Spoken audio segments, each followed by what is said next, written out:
ہمیشہ اپنے والدہ کی نصیحت ایک کان سے سن کر دوسرے کان سے نکال دیتا تھا۔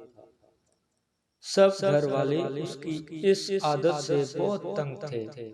وہ گھر کی ساری جمع پونجی اپنے نشے کی بری عادت میں صرف کر دیتا تھا۔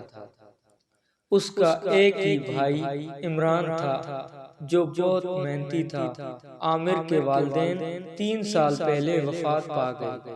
ان کی وفات کے بعد عمران نے اپنی تعلیم ادھوری چھوڑ کر گھر کا خرچ سنبھال لیا۔ وہ صبح سویرے کام کی تلاش میں گھر سے نکل جاتا اور شام کو واپس لوٹ آتا، لیکن عامر بری صحبت میں پڑ گیا اور اسے نشے کی لت پڑ گئی۔ اس کے گھر والوں نے اس سے بہت سمجھایا، لیکن اس کے کان پر جوں تک نہ رنگتی۔ اس کے دوست اسے اس کے گھر والوں کے خلاف ورگلاتے اور وہ ان کی باتوں میں آ جاتا۔ ایک روز عامر نشہ کر کے رات کو دیر سے گھر پہنچا اور چلا کر اپنی والدہ سے کھانا مانگا تو اس کی والدہ نے کہا، عامر بیٹا، گھر میں کچھ کھانے کو نہیں ہے۔ یہ سن کر عامر طیش میں آ گیا، کیونکہ اس سے بہت زیادہ بھوک لگ رہی تھی، اور چلا چلا کر اپنی والدہ کو برا بھلا کہنے لگا۔ عمران نے اسے روکا، مگر اس نے کسی کی ایک نہ سنی۔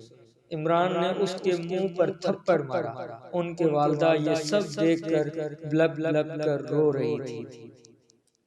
اگلی صبح ماں نے عامر سے کہا، بیٹا پہلے کام کر، رقم لا، پھر گھر میں کھانا پکے گا۔ یہ سن کر عامر آگ بگولا ہو گیا۔ وہ اپنی ماں کو دھکا دے کر وہاں سے باہر نکلا۔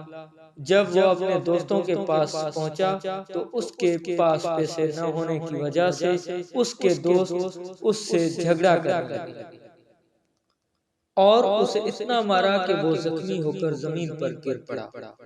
وہ گلی میں بے ہوش پڑا تھا۔ تب چچا کرم داد کا وہاں سے گزر ہوا۔ انہوں نے عامر کو اس حالت میں پایا اور وہ اسے اسپتال لے گئے، اور وہاں سے جب اس کے گھر میں اس کی ماں کو بتایا تو وہ بہت پریشان ہوئی۔ جب عمران واپس آیا تو اس کے ہاتھ میں مٹھائی کا ڈبہ تھا اور وہ بہت خوش لگ رہا تھا، کیونکہ اس کی ایک فیکٹری میں نوکری لگ گئی تھی۔ اس کی والدہ بہت خوش ہوئی، لیکن جب عمران کو عامر کی اس بات کا علم ہوا تو وہ بہت پریشان ہوا۔ اب عامر کو اپنے برے رویے اور بری صحبت کی سزا مل گئی تھی۔ وہ اب بھی نکاہت محسوس کر رہا تھا۔ اس نے اپنی والدہ سے اپنی برے رویے اور بری صحبت کی معافی مانگی تو اس کی والدہ نے اسے معاف کر دیا۔ کچھ دن بعد عامر نے ایک سرکاری اسکول میں داخلہ لی۔ اب عامر دل لگا کر پڑھنے لگا۔ وقت کے ساتھ ساتھ ان کے گھریلو حالات اچھے ہو گئے۔ تو دوستو، ایسی اسٹوریز، مورل اسٹوریز دیکھنے کے لیے ہمارا چینل سبسکرائب کریں اور بیل کے آئیکن کو لازمی پریس کریں تاکہ ایسی ویڈیوز کا نوٹیفیکیشن آپ کو وقت بہ وقت مل سکے، اور لازمی میرے چینل کو سپورٹ کریں۔ میں نے یہ نیو چینل بنایا ہے آپ ہی دوستوں کے لیے، تو آپ سبسکرائب کریں گے تو مجھے سپورٹ ملے گی، اور جب مجھے سپورٹ ملے گا تو پھر میں ایسی اس سے بھی اچھی ویڈیوز بناؤں گا۔ Okay, thank you.